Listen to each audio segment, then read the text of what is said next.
lift through this moment, or give yourself food for the mind and you will get caught in this moment.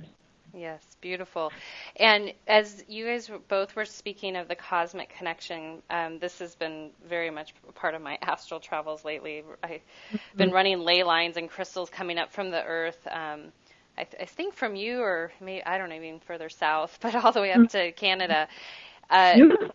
and if you can share with the listeners just how to connect with their cosmic legacy, that star energy, it's been very present around me, and it would be great just to share some techniques for people to connect with that level of consciousness and memory. It's a beautiful question, and I think one of the easiest ways to begin opening the recognition more fully, more consciously, is to do a little practice that we call sipping light. And this is a fun one. It's done outdoors. It's easiest to do during the daytime, and it's very simple. You gaze into the sky, but focus your vision beyond the blue, beyond the stratosphere. Just imagine at first, pretend you are looking into the Milky Way, into outer space. And from that place, feel the energy coming into your eyes. Feel the receipt of cosmic connection into your eyes with every breath, breathing in that light, the pure light, not the light that was refracted by an atmosphere. This is the cosmic light. And what you will discover as you do this is your beingness will anchor in a place of deep peace and revival. There's actually an energization that happens. And this energization is available to all of us because we're connecting with a source energy that's outside the planetary thought body, that's outside of this soup of density of mass consciousness that is truly gathered around our planet and tends to refract and interfere with pure thoughts and pure connection. So this practice of sipping light is really the foundation for then moving into deeper meditative and etheric travels. What we find that it offers a renewal to folks. It offers an opportunity to get the body, the physical body, used to having these energies flowing. And that, I think, is really part of the magic of this time we're in, is that we're both here and there simultaneously. And for many people, here and there, it can feel unsettling. Right. In this chaos that, just to use a broad descriptor, what's actually happening is we are re-energizing our tissues. We are awakening crystalline DNA. We're really part and parcel becoming the change we seek. But our human body and at times our consciousness is lagging behind what our soul knows is true. Definitely. And to help bridge for people, again, because I recently did an interview with a gentleman, and I got a lot of, just really heartfelt emails from people, worried about their own ascension, worried about the planet, and yet being caught up, in the drama of the planet right now, whether it's like economics or political or whatever it may be. If you can just share a little bit of how to separate oneself in the mind, it's so beautiful to fall into and sip light. I love that description. How we can separate from the mind the 3D chatter and just go into that unconditional heart space that you spoke of at the beginning. Well, I'm so glad you asked, Suzanne, because really that is the essence of the choice that's in front of everyone right now. And the first thing that it does take is a commitment to the self. There must be a sincere, heartfelt commitment to the self from the self that simply is clear. And that clear choice is, I am willing to move into this space. And, these are, I would also really encourage everybody to read our book, 2012, You Have a Choice, because that was literally a step-by-step manual on how to do that. And whether you feel called to read another book or not is not relevant. What's relevant is you've got to make the choice. It's easy to be in the fear space because fear is the predominant paradigm. And the reality is that fear is profitable. So because fear is profitable, it's going to be put in front of you every day. Now, the gift of that is when you make a conscious choice, you begin to start witnessing yourself going back into these fear-filled experiences.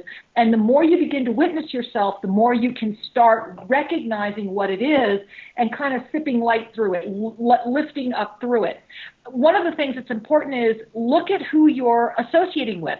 If you're with people who like to have the fear-based conversation, then you have to ask yourself if you're really committed to moving through that conversation. You might just be at a moment where you're really kind of enjoying the energy that the fear is stirring up. And if that is something someone enjoys, then they have to give themselves the recognition of, okay, what inside this energy am I not complete with yet? And am I ready to be complete with this? Because how someone is navigating versus what someone is saying is the ultimate final quantum leap that is before us. There are many, many beautiful people that know beautiful words and are unable to live those words.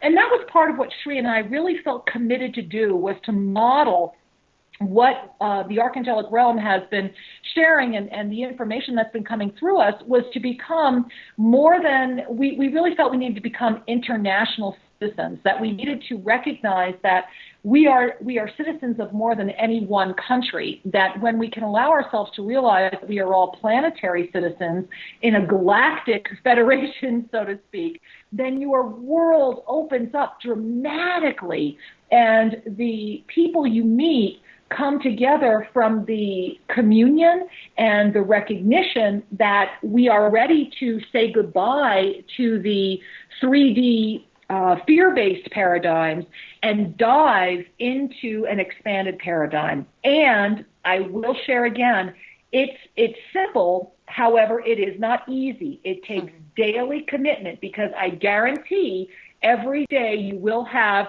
put in front of you in some form the choice to keep making. It's not a choice you can make once. You have to keep making that choice. Spirit will always keep you on a need-to-know basis. And so Spirit is constantly allowing you that gift. So every day you wake up, you have a choice. And some days you'll make one choice, and some days you'll make another, until the choices start becoming more in one direction than another. And that's the beauty of this moment, because every single person on the planet is walking through it. If you are in a body right now, you are walking through it. You are not immune. Whatever your level of consciousness is, you're walking through it. Right. And with that choice, one thing I'm curious in the Mayan community, as they, talk about remembering our cosmic connection and that relation from Earth to the cosmos, one thing that seems to be rising, or I feel the energy around, is this age of shifting the energy to creation, to arts, culture, and how we relate back to Earth, how we are in a symbiotic relationship, and how that shifts even how we manifest things in our daily life. Do they talk about some of the technologies that were used in the past to create that balanced system, ecosystem?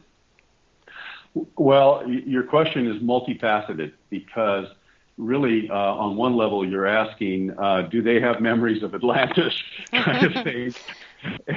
And some of the conversations have a little of that kind of poetic imagery of, well, there was a time when.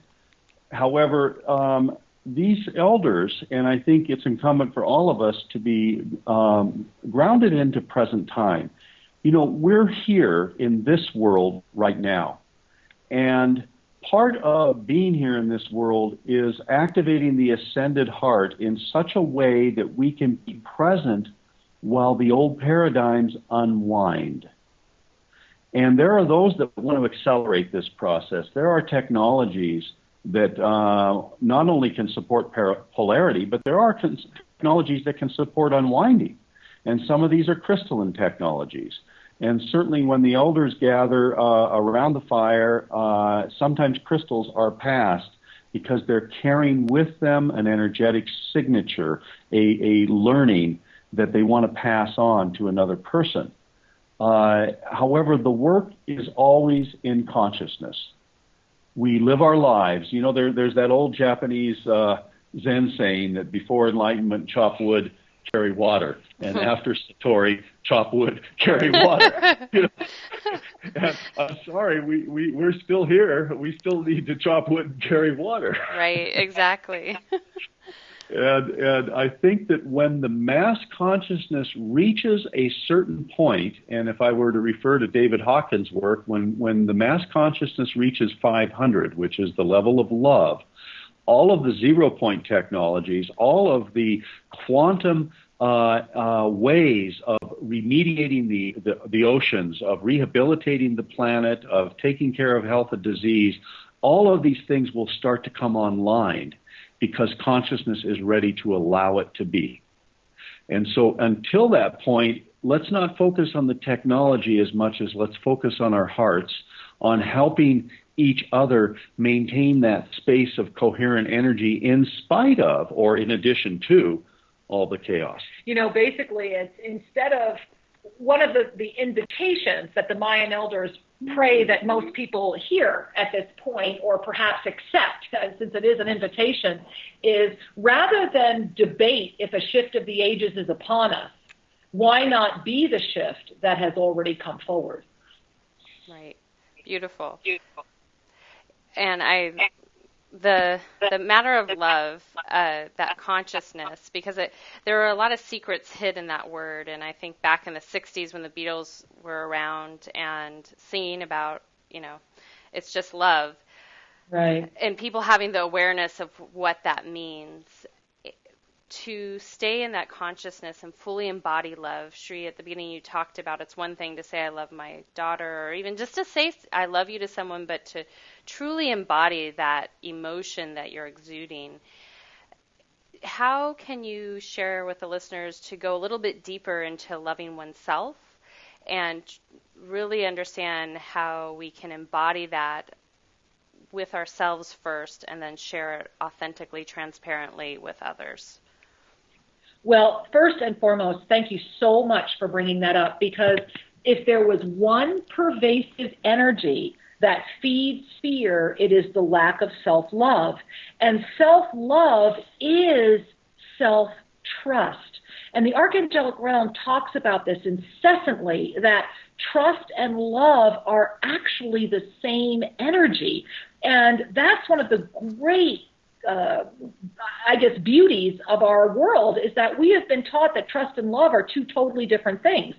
So how can one love themselves is essentially saying how can one trust themselves. And when one can have this loving trust for themselves, the miracles that unfold in your life are so far beyond the mind that it becomes a smile to watch how beautifully everything unfolds.